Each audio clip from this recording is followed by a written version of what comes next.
Welcome, ladies and gentlemen, to my channel. This is DMTV Kenya, where I always tell you things the way they are, without fear and without bias. First, let me thank all our returning subscribers. Asanteni sana for your continued support. If you're new here, please take a moment, subscribe right now, because this is where you are not supposed to miss my conversation, because they're straightforward and easy to understand. Now, there's this story. Former Trade Cabinet Secretary Moses Kuria has done it again. And this time, he is targeting Rigathi Gachagua and Kalonzo Musyoka, who are part of the so-called united opposition, trying to unseat President William Ruto in 2027. On Sunday, that's October 5th, Moses Kuria tweeted something that shook the political internet. He said, "Historical fact, no winning coalition has ever been formed more than 6 months before general election. Some things I watch and just wonder, is it a coalition or Lunatic Express? Hesabu ni muhimu." That's what Moses Kuria tweeted on Sunday. And on the same tweet, I want to say that that one line, Lunatic Express, it changed the whole conversation.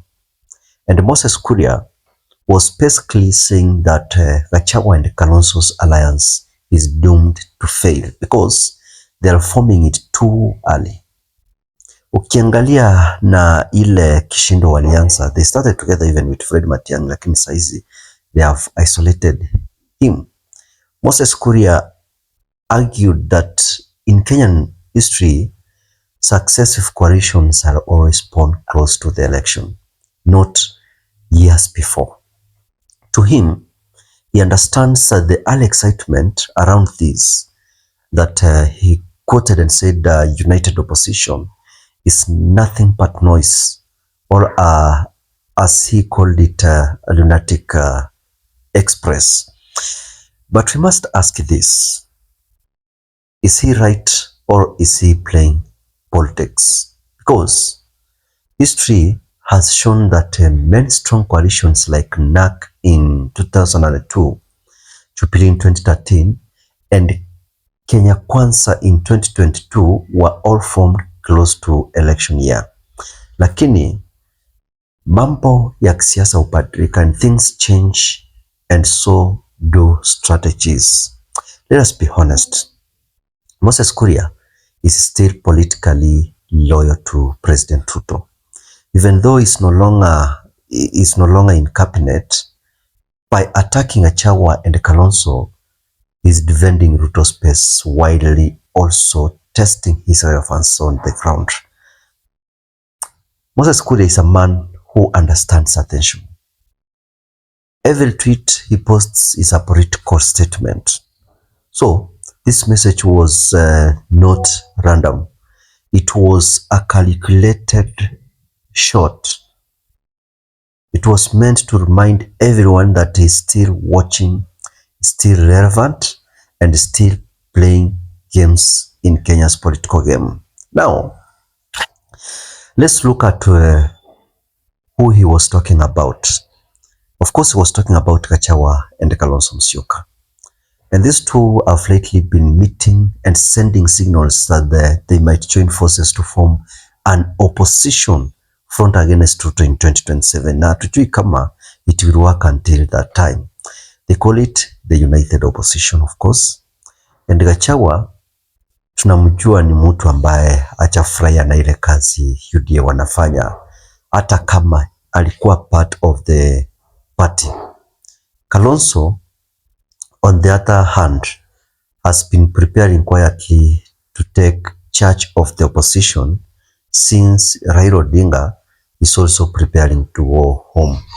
Na Raila pia saizi hali yake hatuielewi vizuri juu kuna rumors inaendelea kucirculate on social media kwamba Raila is not feeling well. So the opposition is shifting to different people. So when Moses Kuria calls their move a Lunatic Express, he is basically mocking the alliance, saying that it's going nowhere. Just like the old colonial railway that was expensive, that was noisy and never really paid off. When Kuria tweeted, so many Kenyans reacted, and some agreed with him and others called him outdated. One person replied, dropped a comment and said that that's a thought from someone who believes history never changes.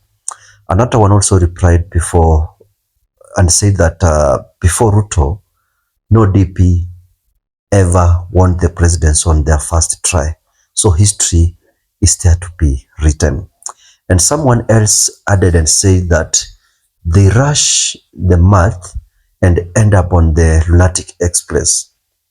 Loud departure, silent arrival at the ballot. That's what another third person said. So the country is divided. And some see Moses Kuria as realistic and others wanamuona kama mtu ambaye ako na mchezo and who is trying to gain publicity. So ladies and gentlemen, thank you for watching this up to end. If you never subscribed, kindly subscribe, turn on the notification bell so that next time I do videos like this, YouTube will automatically notify you. Thank you and goodbye.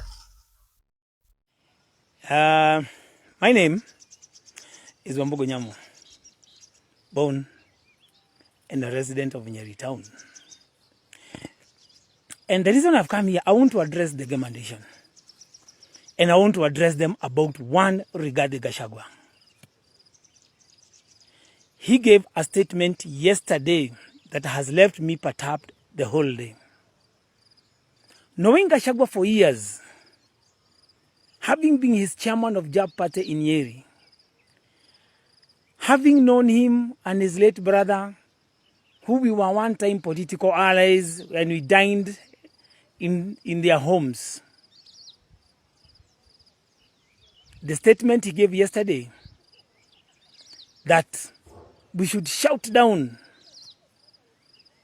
any leader who is associated with the government or in government and in UDA, which he himself formed, has left me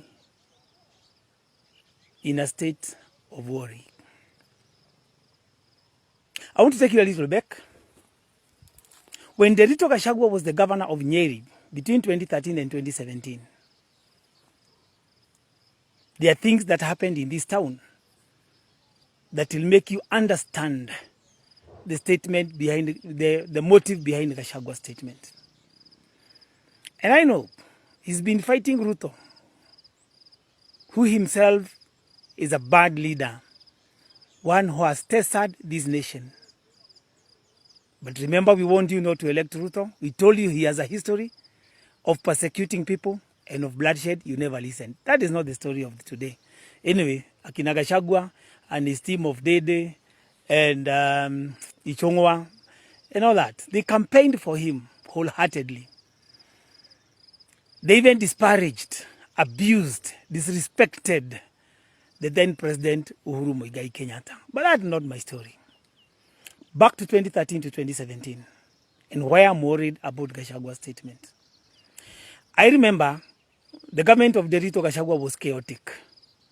Hospitals would go without food. Workers would be unpaid. Hospitals would go without basic things like gloves. Money was being stolen left, right, center. People are missing salaries. And then there arose an opposition within the MCAs that used to oppose him. Then there arose the opposition of us now, when we used to call ourselves JAP Reloaded, where we used to fight misgovernance and injustices of the Rigathi Gachagua government. But where is Rigathi coming in? Rigathi was his own close brother. And actually, he was the de jure. Is it, do you call him de jure or de facto? He was like the acting governor because his brother was a sickling and he was never in Nyeri.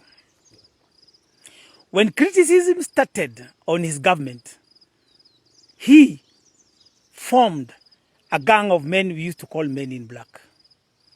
And he gave a warning of people not to criticize his brother's government. What followed? If people can remember, that gang used to beat up MCAs. They even once beat up the majority leader. And on several occasions, they did that, beating up MCAs. Any MCA who opposed Gachagua and he would go for a meeting, they would be beaten up by the men in black.